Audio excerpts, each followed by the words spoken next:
Përshëndetje nderuar teleshikues, do t'jemi së bashku me lajmet këtu në televizionin Ska. Për gjatë të gjithë vitit 2024, regjistruar ishte afro 17.500 biznese në gjithë vendin, ndërkohë dhënat e QKB-s tregojnë një numër të lartë aplikimesh në sektorin e shërbimit. Afro 17.500 biznese janë regjistruar rishtazi në vend për gjatë vitit 2024. Të dhënat e qendrës kombëtare të biznesit tregojnë se gjatë vitit që kaloi është shënuar një aktivitet i lartë në proceset e aplikimeve dhe regjistrimeve të reja. Sipas të dhënave të disponueshme, u regjistruan 175.388 aplikime online, duke reflektuar një interes dhe angazhim të lartë nga sipërmarrësit sa i takon çështjeve të biznesit. Aplikimet përfshin një gamë të gjerë shërbimesh, siç janë aplikime për regjistrime fillestare, ndryshime, pezullime, aktivizime dhe çregjistrime. Qendra kombëtare e biznesit operon në 3 regjistra, secili me kriteret dhe procedura specifike. Regjistri tregtar ka regjistruar 153.841 aplikime, duke përfshirë 17.500 subjekte të regjistruara. Regjistri i leje licencave dhe autorizimeve ka regjistruar 12.726 aplikime nga subjekte që kërkojnë miratim për veprimtari specifike, prej të cilave 2.122 finalizuan me lëshimin e licencave dhe lejeve aktive. Të dhënat e QKB tregojnë një tendencë të vazhdueshme të digitalizimit dhe lehtësimit të procedurave për bizneset në Shqipëri. Në kuadër të reformës së digitalizimit, bizneset kryejnë të gjitha shërbimet e nevojshme që marrin nga qendra kombëtare e biznesit online nëpërmjet portalit Jellbenja, duke shkurtuar kohë, procedura si dhe radhët e pritjes për qytetarët.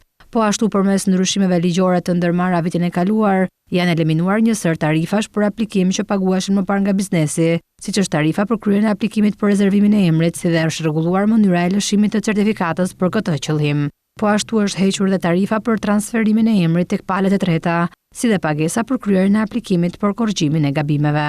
Certifikata e regjistrimit i shkon subjektit elektronikisht, njëkohësisht njoftimi i arsyes së refuzimit të aplikimit i shkon subjektit në rrugë elektronike. Është sanksionuar fakti se certifikata e regjistrimit fillestar lëshohet vetëm një herë në momentin e miratimit të aplikimit dhe i shkon subjektit në rrugë elektronike. Ekstraktet po ashtu lëshohen vetëm në format elektronik dhe pa pagesë nëpërmjet sportelit elektronik. Administrata tatimore ka ndërmarrë një analizë në sektorin e turizmit për gjatë gjithë vitit të 2024, ku rezultoi se një sër bizneset deklaruan me humbje, ndërkohë që shitjet janë rritur me vetëm 14% për gjatë gjithë vitit të 2024. Ndërsa vendi ka regjistruar një boom turistik për gjatë vitit të kaluar, kjo nuk është reflektuar tërësisht tek bizneset e shërbimeve, siç janë strukturat akomoduese, baret dhe restorantet. Një pjesë e mirë e tyre janë kapur duke kryer evazion fiskal. Në kuadër të planit të turizmit 2024, administrata tatimore ka analizuar të dhënat në sistemin tatimor për subjektet pjesë e planit dhe janë kryer një sër analizash për risje të ndryshme, të cilat janë dërguar për trajtim. Pas analizës së kryer lidhur me krahasimin e xhiros nga fiskalizimi, për periudhën korrik 2024 dhe korrik 2023, janë evidentuar 100 tatim pagues aktiv me rënje në vlerë më të madhe.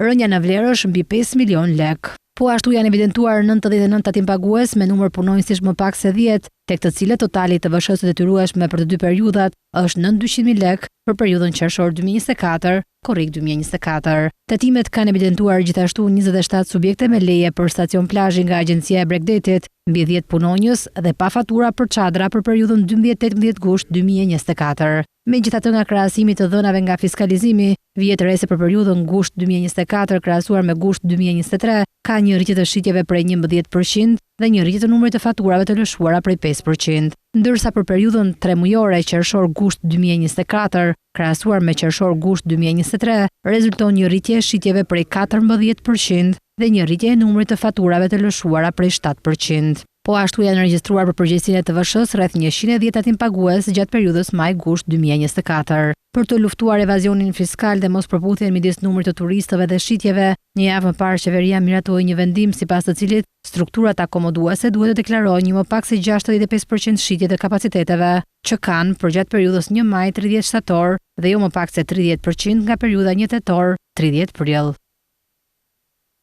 Për gjatë muajit janar të vitit 2025, numri i turistëve në Shqipëri u rrit me vetëm 27%, ndërkohë që shtinë të ndjeshme kanë turistët e huaj që preferojnë destinacionet jo bregdetare të Republikës së Shqipërisë.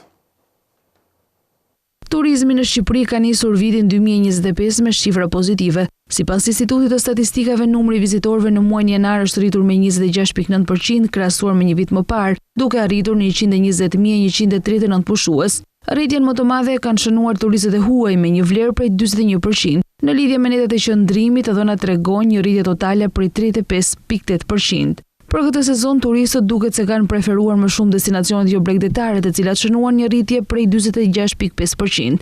Ndërkohë sa i përket strukturave të akomodimit, hotelet dhe ambientet e gjashme mbetet zgjidhja kryesore për 38.4% të vizitorëve. Statistikat tregojnë se rajoni qendror ka pritur numrin më të madh të turistëve, duke regjistruar gjithsej rreth 67.000 vizitorë, pas t'i rendit rajoni jugor me 31.000 vizitorë. Ndërkohë rajoni verior rezultoi më pak i vizituar, duke tërhequr vetëm 22.798 turistë për muajin janar. Ndër turistët jo rezident që zgjodhen Shqipërinë si destinacion, Italia zuri vendin e parë me 21% të vizitorëve. Më pas vjen Kosova me 18% dhe Gjermania me 6%, po ashtu Franca dhe Mbretëria e Bashkuar kontribuan respektivisht me 6% dhe 5% të turistëve për këtë periudhë. Një tjetër trend i rëndësishëm është rritja e vizitorëve nga vendet e tjera europiane, të cilat përbënin 44.4% të totalit të turistëve të huaj. Instat bën me dije se norma e shfrytëzimit të dhomave në hotele arriti në 14.5%, duke shënuar një rritje të lehtë nga 14.2% në janar të vitit 2024. Këto shifra tregojnë se Shqipëria po tërheq gjithmonë më shumë turistë nga tregje të ndryshme.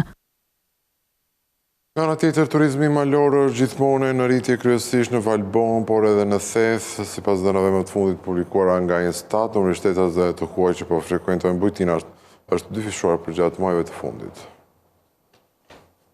Ndonë se hotelet dhe strukturat e tjera akomoduese në jug të vendit në fillim të këtij viti vazhduan të frekuentoheshin kryesisht nga shtetas shqiptar, turistët e huaj për shkak të stinës preferojnë hotelet dhe bujtinat në Valbon dhe Theth. Sipas të dhënave nga Instat, në 2 muajt e parë të dimrit, rreth 50.000 shtetas shqiptar dhe të huaj frekuentuan hotelet dhe bujtinat në veri të vendit. Tashmë edhe për sa i përket turizmit malor, aty ku unë kam edhe ekspertizën më të madhe, le të themi që edhe aty turizmi po shkon avash drejt trendit të gjithvjetor. Thotë që si në Valbon, si në Theth, në këto luginat më të mëdha, mos kemi një pjesë, pra një 30% të bujtinave që qëndrojnë hapur gjatë gjithë vitit dhe të presin klient shqiptar kryesisht, por jo vetëm. Ajo që vjet re është se numri i shtetasve të huaj që kanë frekuentuar bujtinat është dyfishuar gjatë muajit të kaluar, krahasuar me të njëjtën periudhë të vitit të kaluar. Por që ne synojmë dita ditës që këto strukturat i kemi me të gjitha facilitetet që të ofrojmë kushtet optimale për një turist që vjen atje për të pushuar. Pra që t'jenë me ngrohje, që dhoma të jetë me pamje, që të ketë gjithë facilitetet brenda strukturës, por edhe jashtë saj, pastaj që të ofrojmë aktivitete, se çfarë të bësh në këtë zona, edhe në stinën e dimrit, jo vetëm të verës. Ne punojmë të gjithë së bashku me turoperator apo dhe me bujtina, përfaqësues, për të ofruar sa më shumë shërbime ekstra, pra xhirot me kuaj, xhirot me motora, zipline-et e ndryshme që tashmë i kemi nga Puka në Lumë në Shalës në Theth dhe të tjera aktivitete shtesë për plotësuar një paket alpine, pra për një turizëm malor. Plani sektorial i turizmit synon që deri në vitin 2030 Thethi të ketë një kapacitet akomodues prej 1.550 shtetër në bujtina, ndërsa do të rritet edhe kapaciteti për kamping. Takime sipërmarrës në sektorin e bujqësisë në Kuçov, kryeministri i vendit Edi Rama shpjegoi instrumentet e reja të financimit në sektorin e bujqësisë, ndërkohë që Rama foli edhe për kredinë e butë me rinfinancimi prej 250 milionë eurosh. Me 2 linjat e reja të financimit për bujqësinë, siç janë kreditë e buta dhe garancie sovrane, u fokusua kryeministri i vendit Edi Rama në një takim informues me sipërmarrësit në sektorin e agroturizmit në Kuçov. Kredia e butë me një linjë financimi për 250 milionë eurosh dhe me një normë interesi 3.5% e kombinuar me garancinë sovrane e ul këtë normë në 2% dhe mbulon kolateralin deri në 70%. Është një instrument kredi i ri i Bankës së Shqipërisë, nuk ka bërë kurrë më parë. Duke vendosur 250 milionë euro në shërbim të bizneseve të vogla dhe të mesme dhe me fokus tek bujqësia. Kredia është fantastike me 2%.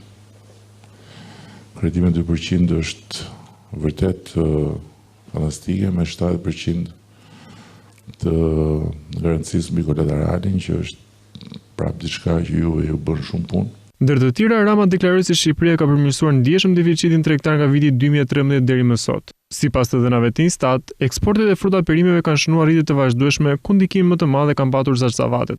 Kemi rezultate shumë mira në përmbysjen e shifrave të deficitit tregtar, sepse kur ne kemi marrë detyrën e kishim 1,7 dhe 1,8 pra për ushqimin eksportonim 1 dhe importonim 8. Sot jemi në 1,3 dhe ambicia është shkojmë në 1,2. Dhe mund të shkojmë në 1,2 pa diskutim. 1,3 tregon që prodhohet shumë më tepër për tregun vendas. Pra, prodhohet më shumë për eksport, prodhohet më tepër për tregun vendas dhe një pjesë e mirë e atyre që deri dje merreshin nga tregu juaj i përballon tregu vendas. Por siç thotë Ervin Dema, the sky is the limit, se ky thotë anglisht. Qielli është kufiri jon. Kreu i qeverisë u ndal gjithashtu te paketa e malheve, një nismë e re që synon të lehtësojë disponimin e tokave. Sipas tij, emigrantët që duan të kthehen do të kenë një mundësi të investojnë në tokat e të parëve të tyre dhe të përfitojnë nga një lehtësi fiskale për 10 vitesh, pa taksa për ndërtimin e strukturave të agroturizmit dhe zhvillimin e turizmit malor. Autoriteti rrugor shqiptar ka bërë gati tenderin për ndërtimin e rrugëve lidhëse me tunelin e Llogarasi, do të kushtojë rreth 1.33 miliard lekë, ndërkohë që dorëzimi final i kësaj vepre parashikohet që të bëhet pikërisht përgjatë këtij viti. Ndërtimi i rrugëve lidhëse në tunelin e Llogaras do të kushtojë rreth 1.33 miliard lekë apo 13.5 milionë euro. Autoriteti rrugor shqiptar ka bërë gati tenderin mbi kufirin e lartë monetar, që parashikohet të hapet në vijim, me qëllim për zgjedhjen e kompanisë që do kryej punimet. Paralelisht është planifikuar dhe tenderi për mbikëqyrjen e punimeve me një fond limit prej 26.67 milion lekë. Tuneli Llogaras u hap për kalimin e automjeteve përgjatë sezonit veror të vitit të kaluar, ndërkohë që në muajin tetor u mbyll sërish për të përmbyllur punimet edhe në tunelin e emergjencës. Dorëzimi final i kësaj vepre infrastrukturore parashikohet të bëhet përgjatë këtij viti, teksa kalimi përgjatë tij do të jetë me pagesë. Gjithsesi, deri më tani, nuk është bërë ende me dije se sa do të jetë tarifa që do të aplikohet. Ndërtimi i tunelit të Llogaras nisi në nëntor të vitit 2021 përmes një kontrate me vlerë 17 miliard lekë. Ai ka një gjatësi prej 6 kilometra dhe përbëhet nga tuneli kryesor dhe ai i emergjencës. Ai është pjesë e seksionit rrugor Orikum Himar dhe fillon 500 metra në veri perëndim të urës së Shënelizës në segmentin rrugor Dukat Llogara dhe përfundon 1.3 kilometra në perëndim të urës së Palasës, duke evituar tërësisht qafën e Llogaras. Kalimi përmes tunelit shkurton kohën e aksesimit të jugut të vendit me rreth 45 minuta. Segmenti rrugor Berat-Ballaban dorëzohet brenda vitit 2025, lajmi është bërë ditur nga zëndës kryeministrja Belinda Balluku. Edhe pse përfundimi i rrugës Berat-Ballaban ishte parashikuar për vitin 2026 sipas kontratës, ritmi i mirë i punimeve mund të bëjë të mundur dorëzimin e saj brenda këtij viti. Gjatë inspektimit në lotin e parë të këtij aksi, kryeministri Edi Rama dhe zëvendës kryeministra e njëkohësisht ministri i infrastrukturës dhe energjisë Belinda Balluku deklaruan se puna në këtë segment ka arritur në 27%. Jemi në një segment të rëndësishëm rrugor, Berat-Ballaban, një segment rreth 60 km, i cili lidh 3 bashki të rëndësishme, atë të Beratit, Përmetit dhe Tepelenës. Këtu jemi në lotin e parë, ecuria e punimeve është rreth 27%, por nga sa po diskutoja më përpara këtu me të gjithë skuadrën që punon, mund ta mbarojmë edhe në fund të këtij viti. Kemi nisur nga ana e Tepelenës, pra kemi nisur nga ura e Ballabanit, atje ecuria është 67% sot që flasim. Në ndërkohë që në lotin e dytë pastaj është diku në të njëjtën ecuri, pra rreth 30% është atje, 27% është këtu. Po siç tham, me kompaninë që po bisedonim sot, ka shumë mundësi që ta mbyllim brenda vitit, pra deri në 10 orë. Nga ana tjetër, kryeministri Rama vlerësoi progresin e punimeve dhe theksoi se investimet infrastrukturore do të vazhdojnë me projekte të reja rrugore. Ai gjithashtu nënvizoi potencialin e zonës për zhvillimin e agroturizmit, duke konsideruar këtë aks rrugor si një mundësi për të nxitur ekonominë lokale. Operatori blerjeve të përqendruara ka shpallur tenderin për regjistrimin fillestar të 106 zonave kadastrale, ata është në qarqet e Kukësit, Shkodrës, Dibrës, Elbasanit, Lezhës, por edhe Durrësit. Operatori i blerjeve të përqendruara ka shpallur hapjen e tenderit për regjistrim fillestar për 106 zona kadastrale. Fondi limiti për llogaritur është 410.679.250 lekë Drejtoria e Përgjithshme e Agjencisë Shtetërore të Kadastrës ka ndërmarrë këtë projekt, i cili ka për qëllim realizimin e procesit të regjistrimit fillestar të pasurive të paluajtshme në zonat kadastrale që nuk operojnë në sistemin e pasurive të paluajtshme. Sipas dokumentit të publikuar në Agjencinë e Prokurimit Publik, nga 3058 zona kadastrale që Agjencia Shtetërore e Kadastrës administron në të gjithë territorin e vendit, evidentohen rreth 225 zona kadastrale ku nuk është kryer procesi i regjistrimit fillestar, pa përfshirë zonat kadastrale ku ky proces është në vijim. Për realizimin e këtij projekti, ASHK ka evidentuar 106 zona kadastrale të shtrira kryesisht në qarqet veriore të vendit, ku nuk është kryer procesi i regjistrimit fillestar, duke plotësuar kështu 100% regjistrimin fillestar në pjesën e qarqeve veriore në Republikën e Shqipërisë. Këtë zona kadastrale shtrihen në qarqet Kukës 48 zona kadastrale, Shkodër 37 zona kadastrale, Dibër 12 zona kadastrale, Elbasan 5 zona kadastrale, Lezhë 3 zona kadastrale dhe Durrës 1 zonë kadastrale, të cilat për arsye të vështirësive teknike dhe pamundësive financiare nuk e kanë kryer procesin e regjistrimit fillestar. Sipas dokumentit, zonat kadastrale që janë pjesë e këtij projekti ndodhen kryesisht në terrene të vështira malore. Transporti dhe infrastruktura janë të vështira. Parcelat e pasurive janë të vogla dhe të shpërndara edhe në zona të mirëfyllta pyjore dhe kullësore. Në përgjithësi, në këto zona kadastrale nuk ka ndodhur një proces i rregullt i ndarjes së tokës bujqësore me ligjin 7501. Ky ka qenë edhe një nga arsyet se pse në këto zona nuk ka ndodhur më parë procesi i regjistrimit fillestar. Referuar dokumentit, përfundimi i regjistrimit fillestar në të gjithë vendin është një nga prioritetet kryesore të qeverisë shqiptare për realizimin e reformës në fushën e të drejtave të pronësisë dhe të reformës së menaxhimit të integruar të tokës, si dhe një nga kriteret kryesore që duhet të përmbushen nga shteti shqiptar në drejtim të reformimit të shërbimeve publike në lidhje me të drejtat e pronësisë në kuadër të integrimit të Shqipërisë në Bashkimin Evropian. Gjithashtu, realizimi i regjistrimit fillestar i pasurive të paluajtshme në të gjithë territorin e vendit është helbësor për realizimin e investimeve të parashikuara, si dhe për të hapur rrugë investimeve të reja publike apo private në vend. Ky projekt përputhet me dokumentin e politikës Agjenda Kombëtare e Reformave 2024-2027 në kuadër të instrumentit të Bashkimit Evropian, Faciliteti për Reforma dhe Rritje për Ballkanin Perëndimor. Një nga reformat e përcaktuara në këtë dokument është sigurimi i transparencës dhe efikasitetit të shërbimeve të kadastrës shtetërore për investitorët dhe qytetarët dhe ofrimi një politike të qartë për përdorimin e tokës, ku si prioritet është përcaktuar regjistrimi fillestar i kryer në 95% të gjitha zonave kadastrale deri në qershor 2026. Gjithashtu, sipas dokumentit, parashikohet që Agjencia Shtetërore e Kadastrës deri në qershor të vitit 2026 të ketë kryer procesin e regjistrimit fillestar për 108 zona kadastrale. Sipas raportit fundit publikuar nga Eurofound, në vendet e Ballkanit Perëndimor mbi 30% e të rinjve punojnë me orë të gjata pune, ndërkohë që Shqipëria ka dhe numrin më të lartë të këtyre të rinjve. Të rinjt shqiptar janë ata që punojnë me orare më të zgjatura në krahasim me vendet e tjera të rajonit dhe Evropës. Sipas një raporti të Eurofound, në vendet e Ballkanit Perëndimor mbi 30% të rinjve punojnë me orë të gjata pune. Shqipëria ka numrin më të lartë të rinjve që punojnë më shumë se 48 orë në javë. Konkretisht 58% të tyre punojnë më gjatë se orari zyrtar i punës. Gjithashtu vendi ynë ka nivelin më të ulët të rinjve që nuk marrin një orë pushim nga puna. Direkt pas nesh vjen Kosova me gati gjysmën e të rinjve që punojnë me orë të zgjatura.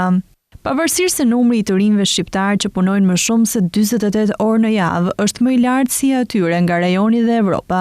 Të dhënat nga raporti tregojnë se sërish shqiptarët bashkë me maqedonasit janë ata që dinë të balancojnë më mirë punën me angazhimet familjare dhe sociale në krahasim me Bashkimin Evropian. Sipas statistikave, 84% të rinjve në Shqipëri nuk e kanë të vështirë dhe janë në gjendje të bëjnë një balancim të duhur midis punës dhe angazhimeve familjare apo shoqërore. Gjithashtu, edhe pse punojnë me orë më të zgjatura, shumica e të rinjve në vendin tonë nuk janë të detyruar të punojnë me shpejtësi apo me afate të ngushta kohore. Edhe përsa i takon punëve të përkohshme, të rinjt shqiptar kanë pothuajse 4 herë më pak gjasa të angazhohen në punë të përkohshme, pra për një periudhë të shkurtër kohore se sa të rinjt në Bashkimin Evropian. Nga ana tjetër, Eurofound në një anketim të realizuar me të rinjt shqiptar që studiojnë jashtë vendit, del në përfundimin se gjysma nuk duan të kthehen më të punojnë në Shqipëri. 50% e tyre do të ktheheshin vetëm pasi të kishin ndjekur arsim të mëtejshëm ose të kishin punuar një farë kohe në një shtet të huaj. Megjithase lidhjet familjare apo dëshira për të kontribuar në vendin e tyre mund të jetë një arsye për të kthyer, sërish ata zgjedhin të ndërtojnë jetën e tyre jashtë vendit. Nga 210 gjoba të vendosura nga inspektorët e punës ndaj bizneseve që kryen shkelje, vetëm 21% e tyre janë ankimuar, ndërkohë që shifrat janë publikuar nga Inspektorati Shtetëror i Punës këtu në vendin tonë. Gjatë vitit që lan pas, bizneset kanë ankimuar më pak gjoba të vendosura nga inspektorët e punës. Sipas raportit vjetor të Inspektoratit Shtetëror të Punës dhe Shërbimeve Shoqërore, në 2024 janë vendosur gjithsej 210 gjoba, ku vetëm 21% e tyre u ankimuan, shifër kjo më e ulët krahasuar me vitet e mëparshme. Gjithsej rezultojnë të jenë depozituar 920 ankesa ose kërkesa, prej të cilave 80% janë ankesa ose denoncime nga punëmarrës dhe 20% janë kërkesa për informim dhe sqarime ligjore, treguesi transparencës institucionale dhe besimit në informacion. Këto ankesa janë trajtuar përmes proceseve të rregullta inspektuese, kryesisht për shkelje të drejtave të punëmarrësve, si mos pagesa për punën në ditët e festave, pushimet javore, orët shtesë dhe mungesa e kontratave të punës. Numrin më të madh të denoncimeve të trajtuara i përkasin Drejtorisë Rajonale Tiranë me 61.3%, rajoni Vlorë me 8.3% dhe rajoni Korçë me 4.3%. Gjykata ka lënë në fuqi 100% të vendimeve të inspektimit dhe 45% e gjobave janë likuiduar vullnetarisht, 10% më shumë se vitin e kaluar, duke reflektuar një përmirësim të ndjeshëm të cilësisë së vendimarrjes së inspektorëve. Ky trend në ulje i vendimeve të ankimuara administrativisht dhe ankimimeve kundër gjobave tregon një rritje të besimit të bizneseve në procesin e vendimarrjes dhe përmirësimin e komunikimit dhe transparencës institucionale të Inspektoratit Shtetëror të Punës.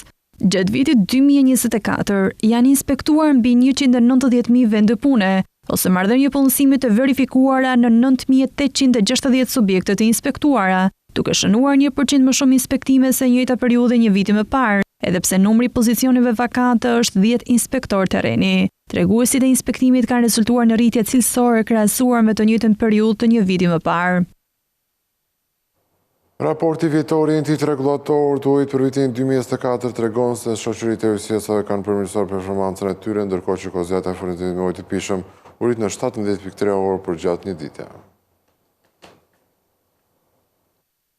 Shoqëritë e ujësisave kanë përmirësuar treguesit e performancës që lidhen me kozgjatjen e furnizimit me ujë, ujin pa të ardhura, mbulimin e kostove të operimit dhe mirëmbajtjes, nivelin e matjes, eficiencën e stafit apo eficiencën e energjisë, ndërsa treguesi normës së arkëtimit pësoi rënje. Sipas të dhënave zyrtare nga Enti Rregullatori i Ujit, gjatë vitit 2024 mbulimi i kostove të operimit dhe mirëmbajtjes arriti në 109.8% nga 100.5% që ky tregues ishte në vitin 2023. Rritja e këtij treguesi lidhet direkt me qëndrueshmërinë financiare të shoqërive ujësillës kanalizime, që para 2 vitesh u nënshtruan reformës, duke sjellë bashkimin e tyre dhe krijimin e shoqërive më të mëdha. Aktualisht janë krijuar 14 shoqëri rajonale, ndërsa Tirana, Vora dhe Kamza nuk janë bashkuar ende, duke vepruar si shoqëri të ndara. Kozjatja e furnizimit me ujë arriti në 17.3 orë në ditë gjatë vitit të kaluar, nga 16.3 orë në ditë që ishte në vitin 2023, duke shënuar përmirësim me 1 orë në ditë. Sipas Entit Rregullator të Ujit, janë 8 shoqëri rajonale që ofrojnë shërbimin e furnizimit me ujë deri 24 orë në ditë, si Korça, Lezhë, Berati, Gjirokastra, Pogradeci, Shkodra dhe Saranda. Më keq performojnë shoqëritë e ujësillës kanalizime Kamës me 4 orë në ditë dhe ujësillës kanalizime Vorë me 8 orë në ditë. Furnizimi me ujë të pandërprer 24 orë në 7 ditë javës ofrohet vetëm nga shoqëria rajonale e Lezhës. Uji pa të ardhura për vitin 2024 është përmirësuar ndjeshëm me rreth 3.6%, krahasuar me një vit më parë, përkatësisht nga 64.7% në 61.1%. Përmirësimi i këtij treguesi ka ardhur si rezultat i rritjes së volumit të ujit të faturuar. Sipas ERU-s, pothuajse të gjitha shoqëritë kanë performuar mirë në këtë drejtim. Ndërkaq norma e arkëtimit për vitin 2024 ka një rënje të lehtë, përkatësisht ajo korrente në 83.2% nga 83.9% dhe ajo e përgjithshme në 102.4 nga 103.5%. Sipas ERU-s, ndikimin kryesor në përkeqësimin e këtyre treguesve e jep Ujësillësi i Tiranës, me rënje të normës së arkëtimit korrente në -4.4%, e cila përbën dhe pjesën kryesore të përkeqësimit të këtij treguesi, pasi mbetet shoqëria ujësillës kanalizime më e madhe në sektor me rreth 36% të totalit të ardhurave të sektorit. Ndërkaq numri lidhjeve në raport me stafin u regjistrua në 4.51 për 1.000 lidhje, nga 4.56 për 1.000 lidhje që ishte në vitin 2023, duke shënuar një përmirësim me 0.05%. Sipas RU-s, vjen si rezultat i shtimit të lidhjeve me ujë me rreth 29.233 lidhje, pasi numri stafit është shtuar me 34 punonjës. Sipas shifrave më të fundit analizuara nga Scan Intel në muajin shkurt të vitit 2025, me të cilët Shqipëria ka pasur rritjen më të madhe të importeve, në Arabia Saudite me 225% dhe Kina me 16.6%. Sipas të dhënave në shkurt, importet e mallarve arritën vlerën 68 miliard lekë, duke ulur me 8.6% në krahasim me një vit më parë. Edhe nëse analizojmë 2 muajt e parë të vitit në drejtim të importeve, sërish shohim një rënje prej 4.7% krahasuar me 2 muajt e parë të vitit 2024. Scan Intel ka marrë në konsideratë dhonat për muajin e 2 të vitit sa i përket partnerëve kryesor, të cilat vende plotësojnë top 10 furnizuesit kryesor me mallra. Shifrat flasin për Italinë në vend të parë, pasuar nga Turqia, Kina, Greqia, Gjermania, Arabia Saudite, Serbia, Shtetet e Bashkuara, Polonia dhe Franca. Krahasuar me të njëjtin muaj të vitit të shkuar, duket se partnerët kryesor kanë ndryshuar. Shifrat e Instat thonë se kanë dalë nga renditja India dhe Korea e Jugut për të sfondsuar me Arabinë Saudite dhe Poloninë. Në muajin shkurt të vitit 2025, vendet me të cilat Shqipëria ka patur rritjen më të madhe të importeve janë Arabia Saudite me 225%, Kina me 16.6%, Greqia me 10%, Serbia me 13.5%, Polonia me 11.8% dhe Franca me 9.8%. Ndërkohë nga ana tjetër, ndër partnerët kryesor ku regjistrohet rënja më e madhe mund të përmendim Turqinë me 41%, Gjermaninë me 12.1%, Italinë dhe Shtetet e Bashkuara me 2.5% dhe 1.2% përkatësisht. Nëse flasim në terma 2 mujorësh, vendet me të cilat Shqipëria ka patur rritjen më të madhe të importeve janë Italia me 1.2%, Kina me 31.1% dhe Greqia me 6.3%. Projektligji për të drejtat e autorit është publikuar tashmë për konsultim publik, i cili parashikon edhe harmonizimin e plotë të direktivave me ato të Bashkimit Evropian. Ministria e Ekonomisë, Kulturës dhe Inovacionit ka publikuar për konsultim publik projektligjin për të drejtat e autorit dhe të drejtat e tjera të lidhura me to. Por çfarë parashikon ky projektligj? Referuar relacionit, objektivat e këtij projektligji janë mbrojtja e të drejtave të autorit dhe të drejtave të tjera të lidhura me to, afati i mbrojtjes së të drejtave së autorit, kufizimit në ushtrimet së drejtës së autorit, administrimin individual dhe kolektiv, si dhe cënimin e tyre. Ndërkohë, ky projektligj ndër të tjera do të harmonizojë plotësisht direktivat e Bashkimit Evropian, të cilat janë të harmonizuara pjesërisht. Si fillim, direktiva e cila duhet përmbushur është Infosoc, e cila harmonizon të drejtat ekskluzive të autorëve, direktiva për qiran dhe huadhënien, e cila harmonizon të drejtën e autorëve, interpretuesve, producentëve dhe transmetuesve për të autorizuar ose ndaluar dhënien me qira dhe huadhënien e veprave të tyre dhe objekteve të tjera. Ndërkohë, një tjetër direktivë është ajo për të drejtën e rishitjes, për transmetimet satelitore dhe kablore e të tjerë, por cilat do të jenë masat ndëshkimore. Referuar relacionit, nenet 9 dhe 10 mund të zbatohen përmes vendosjes së gjobave financiare, të cilat mund të arrijnë deri në 3% të ardhurave vjetore të mbledhura në Republikën e Shqipërisë nga platformat. Ndërkohë, direktiva përcakton se mbikëqyrja e rregullave do të jetë ndarë ndërmjet Komisionit Evropian, i cili do të bëhet përgjegjës kryesor për platformat e mëdha në internet. Komisioni do të ketë kompetencën për të kryer hetime dhe për të vendosur gjobë deri në 6% të ardhurave globale të platformës. Partitë e mëdha politike kanë prezantuar programet e tyre ekonomike me premtime për zgjedhjet e 11 majit, ndërkohë që televizioni Skan ka hapur një sondazh në faqen e vet zyrtare sa i përket pikërisht premtimeve për programet ekonomike të partive politike në vendin tonë. Në kuadër të zgjedhjeve parlamentare të 11 majit, partitë kryesore kanë prezantuar programet e tyre ekonomike me premtime të ndryshme për të përmirësuar ekonominë e vendit. Shumë prej partive që kanë bërë deklarata kanë përmendur edhe shifra se ku duan të arrijnë. Disa nga premtimet lidhen me rritjen e pagës minimale, asaj mesatare apo dhe minimumin etik dhe pensionet. Për shembull, nëse i marrim në analizë secilën, shohim që Partia Demokratike premton një pagë mesatare mujore për 1.200 euro dhe një pagë minimale për 500 euro. Partia Socialiste nga ana tjetër synon përfundimin e negociatave me Bashkimin Evropian deri në vitin 2027. Lëvizja Bashk fokusohet në rritjen e pagës minimale prej 60.000 lekë, pensionin mesatar prej 32.000 lekë dhe përmirësimet e tjera në sektorin e bujqësisë dhe shërbimeve sociale. Koalicioni Nisma Shqipëria Bëhet premton depolitizimin e administratës, rritjen e buxhetit për arsimin, dyfishimin e pagave të mësuesve dhe heqjen e tatimit mbi fitimin, ndërsa Partia Mundësia propozon një projekt ekonomik afatgjatë me 50% më pak shpenzime administrative dhe taksa. Nëse analizojmë me detaje këto premtime, mund të dalim në konkluzione të cilat lidhen me realizueshmërinë, kostot dhe ndikimin që mund të kenë, por cili është opinioni publik sa i përket këtyre premtimeve. Televizioni Skan ka hapur një sondazh në faqen zyrtare sa i përket realizueshmërisë e programeve ekonomike. Për pyetjen sa ju bindin programet ekonomike të partive për zgjedhjet e 11 majit, rreth 56% e pjesëmarrësve përgjigjen se janë premtime të parealizueshme. Rreth 26% për tyre kanë thënë se kanë ide të mira, por mungojnë detajet e zbatimit dhe 18% janë shprehur se janë të detajuara dhe të realizueshme.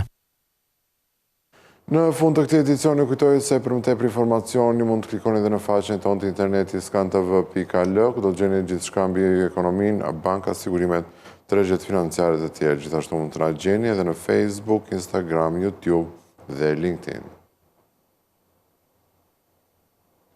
Tu kemi përfunduar, unë i falenderoj për vëmendjen, bashkë mirupafshim.